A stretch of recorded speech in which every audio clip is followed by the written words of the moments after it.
अस्सलाम वालेकुम स्टूडेंट्स हम चैप्टर 14 करंट इलेक्ट्रिसिटी पढ़ रहे हैं, जिसका टॉपिक हम पढ़ने लगे हैं electrical energy and joules law. Students, जो टर्म इलेक्ट्रिकल है हमारे पास ये निकला है चार्जेस से। जो चार्जेस के मूवमेंट से जो एनर्जी प्रोड्यूस होती है that is electrical energy. In joules आप अच्छी तरह जानते हैं, 9th क्लास में आपने पढ़ा है कि जाउल्स जो है वो वर्क का यूनिट है, जाउल्स एनर्जी का यूनिट है। और वर्क, एनर्जी इन हीट्स ये इंटर रिलेट करते हैं एक दूसरे के साथ। दैट्स वाई सबको हम एक ही यूनिट जो है वो असाइन करते हैं, दैट इज़ जाउल्स। और वर्क जो है वो जब किसी भी बॉडी पे फोर्स लगती है और फोर्स के बाद बॉडी लिटिल बिट डिस्प्लेस्ड होता है अपने मेन पोजीशन से, दैट इज़ वर्क। और उस फोर्स के लगने पे बॉडी के अंदर एनर्जी स्टोर होती है, दैट्स वाई हम उसको जाउल्स के यूनिट से मेजर करते हैं। किसी भी बॉडी पे जब आप फोर्स लगाते हैं तो इन अदर वर्ड्स आप उसमें एनर्जी स्टोर करते हैं, ओके।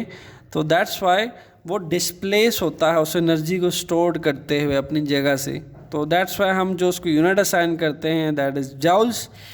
एंड इलेक्ट्रिकल एनर्जी के हम ऑलरेडी बात कर चुके हैं कि जब चार्जेस मूव करते हैं अपने सर्किट्स के अंदर by the source of cell, by the source of battery, and उनके मूवमेंट से, उनके फ्लो से जो एनर्जी प्रोड्यूस होती है that is electrical energy. So हम इलेक्ट्रिकल एनर्जी और जाउल्स लॉ को साथ साथ लेके चलेंगे। स्टूडेंट्स, इस लॉ को बाकायदा स्टडी से करने से पहले मैं थोड़ी सी बात करना चाहूँगा हीटिंग इफ़ेक्ट के बारे में, heating effect of a current के बारे में, ओके। फिर इस लॉ को हम एक्सप्लेन करेंगे साथ साथ। Heating effect of current, okay. So students, हमारे पास जब इलेक्ट्रिक करंट पास होता है किसी भी हाई रेजिस्टिंग वायर में से, ओके। जब इलेक्ट्रिक करंट लाइक मैंने एक सोर्स ले लिया है, दैट इज़ सेल ले लिया है, ठीक है। एंड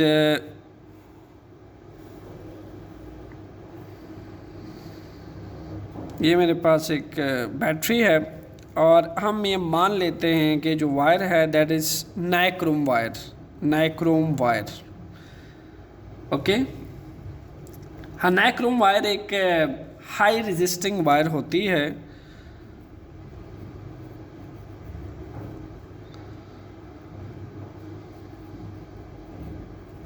स्टूडेंट्स, इस बैटरी के अंदर वी पोटेंशियल डिफरेंस मौजूद होता है। इस वी पोटेंशियल डिफरेंस की वजह से यहाँ पे एक्सिस अमाउंट में नेगेटिव चार्जेस होते हैं, यहाँ पे एक्सिस अमाउंट में पॉजिटिव चार्जेस होते हैं। तो इस प्लस चार्ज को हम प्लस हायर पोटेंशियल मानते हैं और इस negative electron, accent of negative electrons को हम लोअर पोटेंशियल मानते हैं। तो इस लोअर और हाई पोटेंशियल के दरमियान एक डिफरेंस डेवलप हो जाता है जिसको पोटेंशियल डिफरेंस कहते हैं। और इस पोटेंशियल डिफरेंस को इक्विलिब्रियम में लाने के लिए ये माइनस पोटेंशियल चाहता है कि उसको प्लस पोटेंशियल की पोजीशन मिल सके, माइनस इलेक्ट्रॉन चाहते हैं कि उनको प्लस इलेक्ट्रॉन्स जैसी एनर्जी मिल सके, हाई पोटेंशियल एनर्जी मिल सके। वो इस माइनस इलेक्ट्रॉन्स, इस प्लस इलेक्ट्रॉन्स की एनर्जी हासिल करने के लिए थ्रू आउट द सर्किट्स क्या करते हैं, फ्लो करते हैं, ओके। और करंट जो है that will be flow from, conventionally flow from plus to minus, okay. Current की डायरेक्शंस ऐसे होगी, आई फ्लो करेगा सर्किट में से, okay, conventionally from plus terminal to minus terminal. So हम बात कर रहे थे हीटिंग इफेक्ट की। स्टूडेंट्स, जब करंट आई जो है वो पास करता है किसी भी हाई रेजिस्टिंग वायर में से, जिसकी बेस्ट एग्जांपल है नाइक्रोम वायर, तो जो रेजिस्टिंग वायर्स होती हैं that becomes very hot and produce heat. Obviously resisting wire क्यों हॉट होती है? देखें, वायर्स में जो एटम मॉलिक्यूल्स, इलेक्ट्रॉन्स होते हैं, एटम मॉलिक्यूल्स के इलेक्ट्रॉन कोलिजन से, ओके, उनके जैसे जैसे करंट पास करता जाता है, कोलिजन्स जितना हाई करंट पास करता है due to high potential difference, collision जो है वो इंक्रीज़ होती चली जाती है और उनके इंक्रीजिंग कोलिजन से जो है वो हीटिंग इफेक्ट आ जाता है वायर्स के अंदर, एक हीटिंग इफेक्ट प्रोड्यूस होता है और ये होती हैं high resisting wire. Okay, high resisting wire, high resisting wire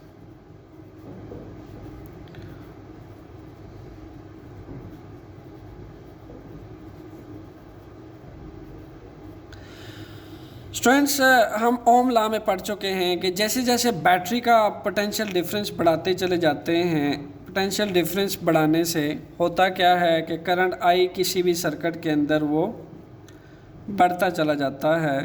तो जैसे जैसे करंट आई जो है वो फ्लो करता है किसी भी हाई रेजिस्टिंग वायर में से, तो उस वायर में हाई रेजिस्टेंस के बाद कोलिजन्स इंक्रीज होती है एटम्स, आयंस, मॉलिक्यूल्स के अंदर, जिसके बाद वो हाईली एनर्जी से कोलाइड करते हैं। ड्यू टू कोलिजन्स वो हीट एनर्जी प्रोड्यूस करते हैं और उस हीट एनर्जी के इफेक्ट को कहा जाता है हीटिंग इफेक्ट। एक्चुअली जो हीटिंग इफेक्ट होता है करंट का स्टूडेंट्स, ये किस चीज़ से ऑब्टेन होता है? By the transformations of electrical energy into heat energy. यानी जब हमारे पास एनर्जी ट्रांसफॉर्म होती है कहाँ से कहाँ, फ्रॉम इलेक्ट्रिकल एनर्जी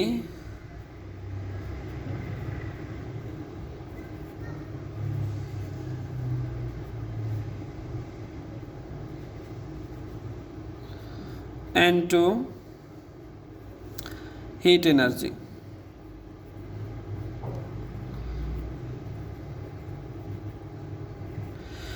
यानी सबसे पहले तो देखें, आपके पास यहाँ से माइनस इलेक्ट्रॉन्स मूव करते हैं प्लस पोटेंशियल्स की तरफ ताकि वो इक्वी पोटेंशियल हासिल कर सके। इक्विलिब्रियम में लाने के लिए ये थ्रू आउट द सर्किट के अंदर मूव करते हैं, तो उससे जो एनर्जी बनती है that is electrical energy. Students, धीरे धीरे जैसी इलेक्ट्रिकल एनर्जी इंक्रीज़ होती है तो सर्किट के अंदर इन वायर्स के अंदर हीटिंग इफेक्ट आता है और उस इफेक्ट से जो एनर्जी प्रोड्यूस होती है दैट इज़ हीट एनर्जी। तो इसका मतलब है जो हीटिंग इफेक्ट आता है वायर्स के अंदर, हाई रेजिस्टिंग वायर्स के अंदर, वो उस टाइम आता है जब वो दो एनर्जीज एक्सचेंज होती हैं आपस में, इलेक्ट्रिकल एनर्जी से हीट एनर्जी में कन्वर्ट होता है। बिल्कुल ऐसा ही जैसा कि आप डेली लाइफ में देखते हैं, मैकेनिकल एनर्जी को आप यूज़ करते हैं फ्रैक्शन को कम करने के लिए और वो फ्रैक्शन और कम होता है हीट एनर्जी में। ओके, यानी आप अगर अपने हाथ को रगड़ते हैं, ये फ्रैक्शन है, आप फ्रैक्शन को मैकेनिकल एनर्जी यूज़ कर रहे हैं और आप मैकेनिकल एनर्जी को फ्रैक्शन से रिड्यूस, फ्रैक्शन को और कम करने के लिए आप मैकेनिकल एनर्जी लगा रहे हैं, वो किस में कन्वर्ट हो रही है? वो हीट एनर्जी में कन्वर्ट हो रही है। ओके, सो बिल्कुल ऐसा ही स्टूडेंट्स इलेक्ट्रिकल एनर्जी कन्वर्ट होती है हीट एनर्जी में जब इलेक्ट्रिक करंट फ्लो करता है किसी भी हाई रेजिस्टिंग वायर के अंदर। इसी तरह जैसे मैकेनिकल एनर्जी कब यूज़ होती है? जब आप किसी हाईली फ्रैक्शन सरफेस के साथ एक्सपीरियंस कर रहे होते हैं, जहाँ फ्रैक्शन बहुत ज़्यादा होती है वहाँ पे आपको ज़्यादा मैकेनिकल एनर्जी लगानी पड़ती है, और जब आप ज़्यादा मैकेनिकल एनर्जी लगाते हैं तो फिर वो हीट एनर्जी में ज़्यादा कन्वर्ट होती है, वहीं पर हीट एनर्जी कन्वर्ट एक्सचेंज हो जाती है हीट एनर्जी में। बिल्कुल ऐसे ही सर्किट के अंदर जब इलेक्ट्रिकल एनर्जी प्रोड्यूस होती है by the movement of current I through these high resisting wires. Okay, in high resisting wire में से जब करंट आई पास करता है तो इलेक्ट्रिकल एनर्जी प्रोड्यूस करता है और ऑब्वियसली वहाँ पे उसको रेजिस्टेंस फेस करनी पड़ती है by the collisions of atom, electrons and ions, and due to this collisions high frictions ये इलेक्ट्रिकल एनर्जी कन्वर्ट हो जाती है इलेक्ट्रिकल एनर्जी से, और उससे जो इफेक्ट प्रोड्यूस होता है उसको स्टूडेंट्स हम कहते हैं हीटिंग इफेक्ट। ओके, सो हम ये कह सकते हैं स्टूडेंट्स के जो रेजिस्टेंस का रोल है ये बिल्कुल इलेक्ट्रिकल सर्किट में बिल्कुल सेम है, ऐसा ही है जैसा कि रोल ऑफ फ्रैक्शन है इन मैकेनिक्स। ओके, यानी आप रोड के साथ जब टायर्स को फ्रैक्शंस प्रोड्यूस करवाते हो तो उस फ्रैक्शंस को और कम करने के लिए जो एनर्जी है वो कन्वर्ट होती है हीट एनर्जी में। आप हैंड्स की मस्कुलर एनर्जी या मैकेनिकल एनर्जी लगाते हो फ्रैक्शंस के, हाथों की फ्रैक्शंस के अगेंस्ट, तो वो कन्वर्ट होती है हीट एनर्जी में। बिल्कुल ऐसे ही सर्किट के अंदर एक फ्रैक्शन का रेजिस्टेंस का यही रोल है जैसा कि आपके डेली लाइफ में फ्रैक्शन का रोल है मैकेनिक्स के अंदर. Okay, so just take example of friction and mechanics. Here will we relate resistance with fraction in case of circuits. Okay. So हम ये कह सकते हैं कि एक हमारे पास कंडक्टर है, ठीक है, कह लें कि एक रेजिस्टिंग वायर्स है, उसको हम एक कंडक्टर मान लेते हैं रेजिस्टिंग वायर्स को, जो कि नाइक्रोम वायर्स हैं. नाइक्रोम वायर्स की स्टूडेंट्स बहुत हाई रेजिस्टेंस होती है, दैट्स वाई वो बहुत हाई हीटिंग इफेक्ट प्रोड्यूस करते हैं. ठीक है, सो हम ये कह देते हैं कि let's suppose we have a conductor से रेजिस्टेंस वायर्स, और वो रेजिस्ट करते हैं फ्लो ऑफ करंट आई को. रेजिस्टेंस के बारे में ऑलरेडी हम पढ़ चुके हैं कि उनका फंक्शंस क्या होता है, कि जब चार्जेस फ्लो करते हैं, करंट आई फ्लो करता है किसी भी हाई रेजिस्टेंस वायर्स में से, तो वो करंट आई के फ्लो को अपोज करता है, ठीक है, उसको डिक्रीज करता है. High resistance means decrease the flow of charge and decrease the flow of current. Low resistance means accelerate the flow of charge and increase the flow of charge, because I and R both are you can say that inversely proportional to each other. Okay, resistance बहुत high होगी तो in that case यहाँ पे inverse relation है. आप अगर resistance high resistance wire use करोगे तो करंट आई बहुत कम फ्लो करेगा उस हाई रेजिस्टेंस वायर्स में से. आप अगर लो रेजिस्टेंस वायर यूज़ करेंगे, जैसा कि कॉपर वायर है, कॉपर वायर हम क्यों इलेक्ट्रिकल अप्लायंसेस में यूज़ करते हैं, क्योंकि उसकी रेजिस्टेंस बहुत कम होती है, मैक्सिमम करंट आई ड्रॉ हो जाता है, उसमें से पास आउट कर जाता है. दैट्स वाई हम कॉपर वायर को यूज़ करते हैं लो रेजिस्टेंस पर्पस के लिए. बट नाइक्रोम वायर जैसी वायर जो है वो हाई रेजिस्टेंस प्रोड्यूस करती है, दैट्स वाई उसमें कम करंट आई पास आउट करता है, बिकॉज हाई फ्रैक्शंस की वजह से, या कह लें हाई रेजिस्टेंस की वजह से. ओके, हाई रेजिस्टेंस वायर्स होती हैं ये. सो सेंस अ कंडक्टर, जो वायर को हमने यूज़ किया है, एक रेजिस्टेंस वायर को हमने यूज़ किया एज अ कंडक्टर इसके अंदर. So obviously work must be done by the current continuously to keep itself flowing. जाहिर सी बात है स्टूडेंट्स, जैसा कि आप ज़मीन पे चल रहे होते हैं तो आपको अपने आप के मोशंस को कंटिन्यू करते हुए आप वर्क करते रहते हैं, आप अपने मस्कुलर एनर्जी मुसलसल लगा रहे होते हैं ताकि आप चलते रहें. इसी तरह इस सर्किट के अंदर करंट आई के फ्लो को कंटिन्यूस करने के लिए हमें वर्क डन करना पड़ेगा. We have to work done means के हम कुछ फोर्स लगाएंगे चार्जेस के फ्लो पे ताकि वो डिस्प्लेस करते रहें, डिस्टेंस करते रहें और इस सर्किट को कंप्लीट करते रहें. ओके, सो उस वर्क को हम मान लेते हैं कि उसको हम W से रिप्रेजेंट कर लेते हैं. ओके, इस सर्किट के अंदर करंट आई के फ्लो को कंटिन्यू करने के लिए. सो अब अगर हमें वर्क कैलकुलेट करना है due to this high resistance R, okay, जो इस नाइक्रोम वायर के अंदर है for time T. Okay, so हम अगर इस मान लेते हैं कि यहाँ से इस हाई पोटेंशियल डिफरेंस से चार्ज Q जो है वो फ्लो कर रहा है प्लस पोटेंशियल की तरफ. ओके, सो प्लस पोटेंशियल से चार्ज Q फ्लो होने के बाद जो आपके पास वर्क डन आएगा through this potential difference in this high potential high resistance wires, हमारे पास फार्मूला कुछ ऐसे आएगा. W equal to Q cross R. Okay, हम यहाँ से फार्मूला लिख लेते हैं work Q cross V. Okay, ये वर्क डन किस पे लग रहा है स्टूडेंट्स? ये लग रहा है चार्ज पे, और चार्ज पे क्यों लग रहा है? इस पोटेंशियल डिफरेंस की वजह से आ रहा है. चार्ज क्यों फ्लो कर रहा है? इस पोटेंशियल डिफरेंस की वजह से. अगर मैं कह दूँ कि माइनस पोटेंशियल प्लस पोटेंशियल दोनों ही सेम है तो there will be no flow of charge. ये तो इक्विलिब्रियम पे आ जाएंगे, सेम स्टेट पे आ जाएंगे. सो ऐसा नहीं किया जा सकता. इनमें पोटेंशियल डिफरेंस ज़रूरी है रखना ताकि क्यू चार्ज फ्लो करता रहे. और due to high resistance in this nichrome wire we have to do some work done on that Q charge, okay, against this potential difference. Okay, so against this potential difference we have to do some work on that charge to flow continuously in this circuit. That work done will be equal to Q cross V and that will become equation 1. Okay, Now will we move toward equation 2 that will be about current I. हमें current I भी तो चाहिए students. Obviously जो इस potential difference की वजह से from plus terminal to minus terminal flow करेगा इस नाइक्रोम वायर में से जो करंट I फ्लो करेगा, हमें उसका वैल्यू जो है डेफिनेशन ऑफ करंट से मिल सकता है, जो कि ये कहता है what is current I. Current I कहता है कि जब किसी भी क्रॉस सेक्शनल एरिया में से Q कूलम ऑफ चार्ज पास करता है ऐसे करके माइनस से प्लस की तरफ या प्लस से माइनस की तरफ, जो Q कूलम चार्ज पास करता है और वो कितने टाइम में पास करता है, ये उसका करंट होता है. ओके, यानी मैं कह दूं कि 20 कूलम चार्ज पास करता है 5 सेकंड का टाइम लेते हुए इस नाइक्रोम वायर में से. What will be a current 5 cross 4, so that will become 4 ampere current. ये तो इस फिजिकल मीनिंग है. ये मुझे बताता है कि 4 कूलम पर सेकंड यानी 4 कूलम का चार्ज 1 सेकंड में फ्लो कर रहा है इस हाई रेजिस्टेंस नाइक्रोम वायर के अंदर. This will be a current. Okay, so इसको हम मान लेते हैं that will be equation 2 for this particular case.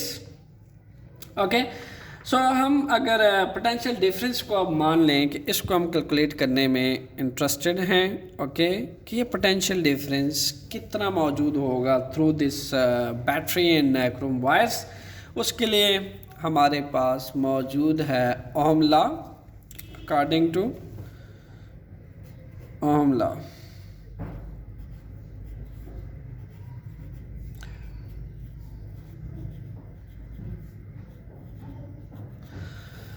students, according to Ohm law we have V by I equal to R. Okay, ये resistance R क्या कहती है कि इस पोटेंशियल डिफरेंस V की वजह से जो किसी सर्किट में करंट I फ्लो करता है तो उससे हमारे पास एक कांस्टेंट डेवलप होता है, that is resistance R. Okay, जो हर नेचर ऑफ वायर या नेचर ऑफ कंडक्टर के लिए डिफरेंट होता है, because her nature of conductor her nature of wire के लिए V डिफरेंट होता है पोटेंशियल डिफरेंस, और उसमें डिफरेंट नेचर का I जो है वो फ्लो करता है, और उस हर नेचर ऑफ कंडक्टर के अंदर डिफरेंट रेजिस्टेंस होती है, कोफिशिएंट ऑफ रेजिस्टेंस डिफरेंट होता है. दैट्स वाई हमें डिफरेंट वैल्यू देखनी पड़ती है. ओके, सो यहाँ से हम वैल्यू कैलकुलेट कर लेते हैं पोटेंशियल डिफरेंस की. Potential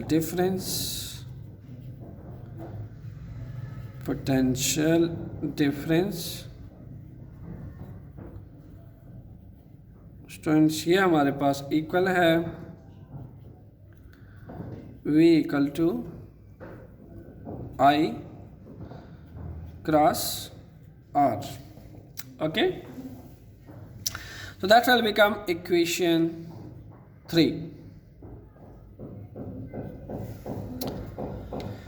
students, before move forward मैं इन तीनों इक्वेशंस को फिजिकली एक्सप्लेन कर देता हूँ. हमने इक्वेशन 1 लिया, हमने कहा कि जैसे हम एक हाई रेजिस्टेंस सरफेस में से मूव करते हैं एज अ ह्यूमन बीइंग या हाई रेजिस्टेंस सरफेस में से, तो हम अपने पाँव पे ज़ाहिर सी बात है एनर्जी लगाते हैं. ओके, वर्क डन करते हैं, उसके ऊपर फोर्स लगाते हैं, तभी हमारा डिस्टेंस कवर हो रहा होता है.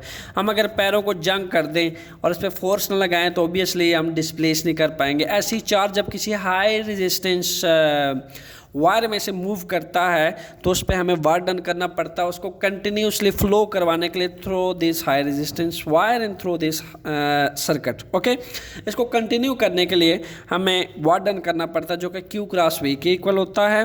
फिर हमने देखा कि ऑब्वियसली अगर इस Q कूलम चार्ज को हम फ्लो करवाते हैं वर्क डन करने के लिए तो कितना कूलम ऑफ चार्ज कितने सेकेंड में फ्लो करेगा, ये मुझे बताएगा करंट I. तो मैंने एक फिजिकली आपको बताया कि लेट्स सपोज 20 कूलम का चार्ज अगर फ्लो करता है इस हाई रेजिस्टेंस वायर में से 5 सेकंड के अंदर, तो वो 4 एम्पेयर का करंट प्रोड्यूस करेगा okay.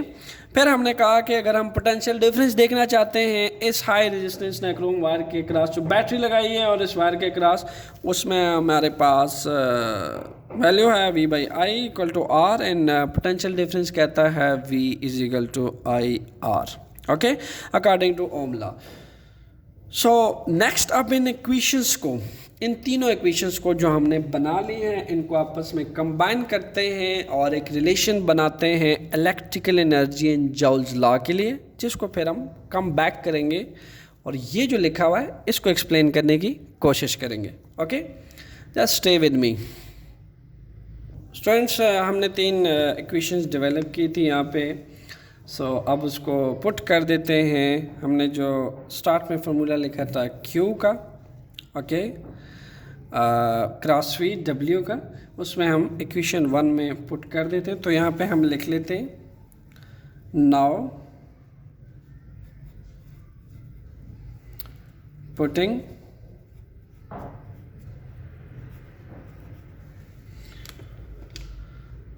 Q I cross T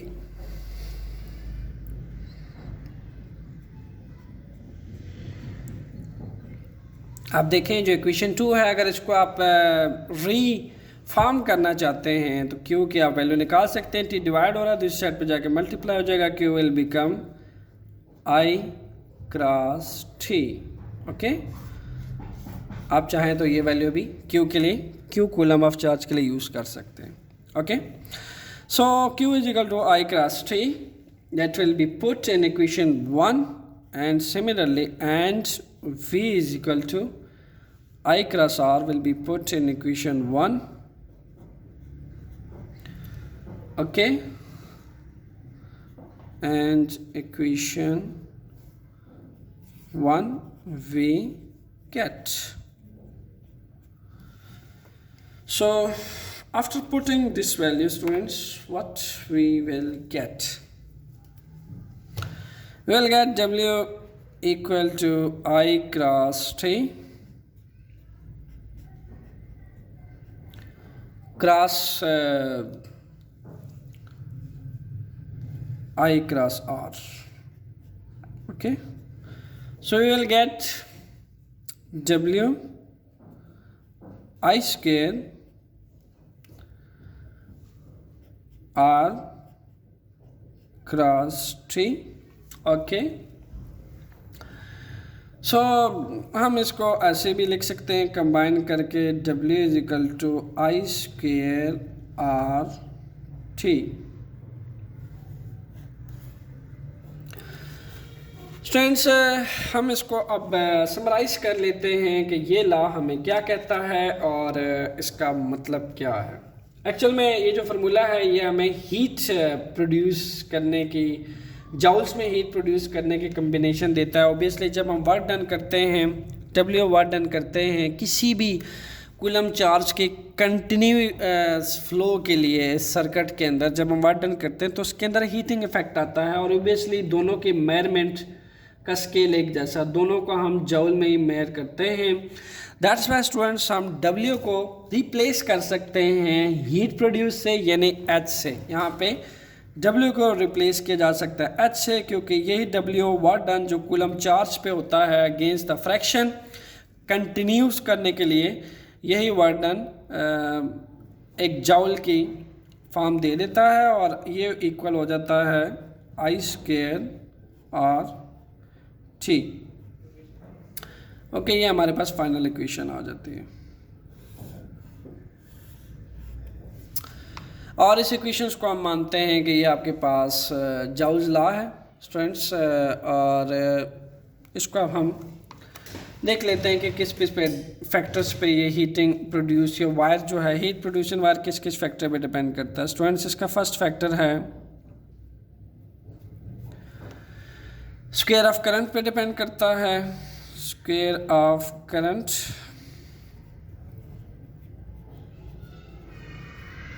okay.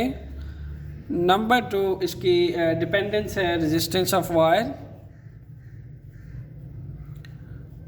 Resistance of wire, and third one is time t, okay, for which current is passed, time t for which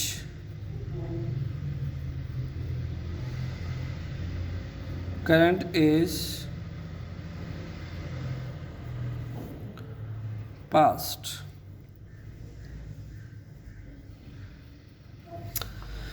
okay student, so simple. हमारे पास जो formula है वो भी यही बता रहा है, जिसको मैं अपने आसानी के लिए इक्वेशन 4 कह देता हूँ। जो फाइनल रिजल्ट आया है मेरे पास, इक्वेशन 4 ये कहती है जो हीटिंग इफेक्ट प्रोड्यूस होता है या हीट जो प्रोड्यूस होती है सर्किट के अंदर हाई रेजिस्टेंस वायर के अंदर, वो इन 3 फैक्टर पे डिपेंड करती है। स्क्वायर ऑफ करंट पे डिपेंड करती है, रेजिस्टेंस ऑफ वायर पे डिपेंड करती है, time for which current is passed. इसकी फिजिकल मीनिंग देख लेते हैं। ओके, क्या होगी स्टूडेंट्स? अगर मैं फर्स्ट की बात करूं, स्क्वायर ऑफ करंट की बात करूं, ये कहता है कि अगर हम करंट आई जो है वो हीट के डायरेक्टली प्रोपोर्शन है। फर्स्ट तो ये चीज़ है, H is directly proportion to I square.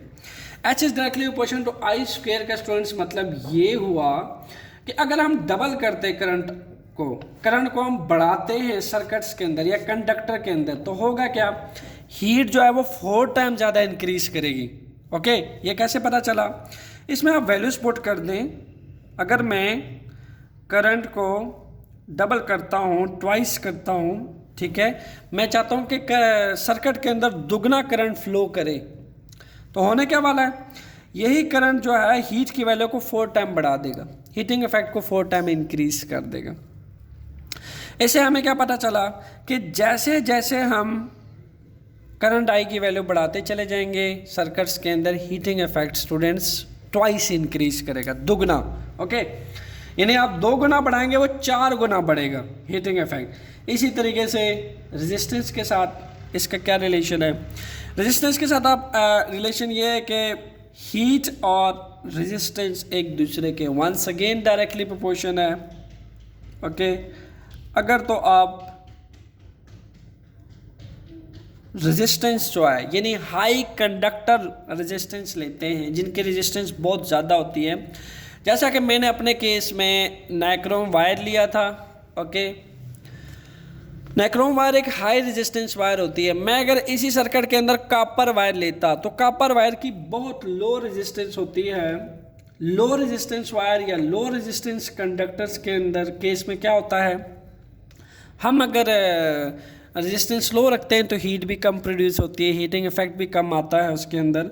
हम अगर हाई रेजिस्टेंस वायर लेंगे या हाई रेजिस्टेंस कंडक्टर लेंगे स्टूडेंट्स, तो हीटिंग इफेक्ट भी ज़्यादा प्रोड्यूस होगा और जितना आपके रेजिस्टेंस बढ़ती जाएगी एच की वैल्यू भी साथ साथ इंक्रीज होती जाएगी। ओके, इसका मतलब ये हुआ कि अगर मैं 2 टाइम्स बढ़ाता हूँ रेजिस्टेंस को, 2 टाइम्स करता हूँ, तो हीट भी 2 टाइम्स बढ़ेगा। लेकिन यहाँ पे आप देख सकते हैं, यहाँ पे स्क्वायर था करंट आई पे, आप अगर करंट आई को दुगना करते हैं तो स्टूडेंट्स हीट जो है वो 4 गुना बढ़ने वाली है कंडक्टर के अंदर। ओके, क्योंकि करंट आई को जब हमने बढ़ा दिया तो फ्रैक्शन ज़्यादा आएगा, रेजिस्टेंस ज़्यादा आएगी, कोलिजन ज़्यादा होगी एटम आयन इलेक्ट्रॉन में, हीट भी उतना ज़्यादा प्रोड्यूस होने वाला है। टाइम टी का क्या मतलब है स्टूडेंट्स? टाइम टी का मतलब ये हुआ कि हीट जो प्रोड्यूस हो रहा है वायर के अंदर वो डायरेक्टली प्रोपोर्शन है to the time for which current flows. So हम ये कह सकते हैं if the current is pass through wire for double the time, यानी हम अगर करंट की वैल्यू को डबल करते हैं किसी भी सर्किट में फ्लो करने के लिए, तो स्टूडेंट्स क्या होने वाला है? हीट भी दुगना प्रोड्यूस होगी। ओके, यानी time t is directly proportion to h। अगर हम टाइम t को, यानी हम चाहते हैं कि करंट I जो है ऑब्वियसली वो बढ़े, ठीक है, करंट I जो है वो इंक्रीज हो, यानी करंट I के फ्लो करने का टाइम जो है हम बढ़ाएंगे। हम कहते हैं कि टाइम ज़्यादा लगे, जैसा कि मैंने अपना केस लिया था 20 कूलम का, 20 कूलम ऑफ चार्जेस को मैंने लास्ट टाइम 5 सेकंड के टाइम के लिए फ़्लो करवाया था। अगर मैं उसी को स्टूडेंट्स 10 सेकंड के लिए फ़्लो करवाऊंगा उसी 20 कूलम ऑफ चार्ज को, तो मैंने ऑब्वियसली टाइम जो है वो इंक्रीज़ कर दिया है। तो अब आप देखें कि 10 1s are 10 to 2s are 20। Okay, इसी सर्किट के अंदर अब 2 एम्पेयर का करंट फ्लो करने वाला है, जो पहले 5 सेकंड की वजह से 4 एम्पेयर करंट फ्लो कर रहा था। Okay, just check the comparison. क्योंकि जब अपने टाइम बढ़ा दिया तो टाइम बढ़ाने से हीट इफेक्ट ज़्यादा आया, फ्रैक्शंस बढ़ गई, रेजिस्टेंस बढ़ गई। रेजिस्टेंस से ज़्यादा हीटिंग इफेक्ट प्रोड्यूस होगा तो करंट आई जो है वो कम फ्लो करने वाला है। ठीक है, इन्हें सब पिछला केस क्या था, 20 कूलम चार्ज थे, 5 सेकंड के अंदर वो फ्लो कर रहे थे। Check the time, only 4 ampere current flow कर रहा था सर्किट के अंदर। 4 एम्पेयर मीन्स के 4 कूलम का चार्ज 1 सेकंड में फ़्लो कर रहा था। यहाँ पे 2 कूलम का चार्ज 1 सेकंड में फ़्लो कर रहा है, बिकॉज इसने हीटिंग इफेक्ट बढ़ा दिया है। T is directly proportion to H। Same here, यहाँ पे आपने T कम किया था तो H भी कम मिला, तो करंट I ज़्यादा फ्लो हुआ। यहाँ पे आपने T बढ़ा दिया, 10 सेकंड में वही 20 कूलम चार्ज फ्लो करवाए, ऑब्वियसली स्टूडेंट्स 2 एम्पेयर करंट आया आपके पास। सो स्टूडेंट्स, इसको समराइज करते हैं इस लॉ को finally.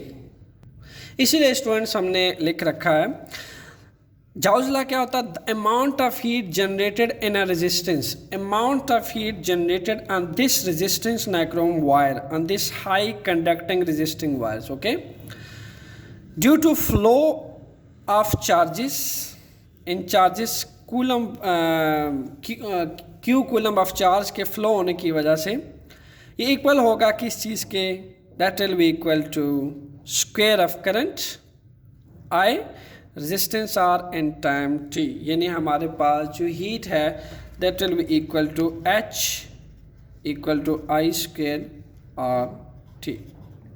Okay, hopefully students you will be understand and enjoy the physics with Jamilur Rahman. Thanks a lot for stay. Allah Hafiz.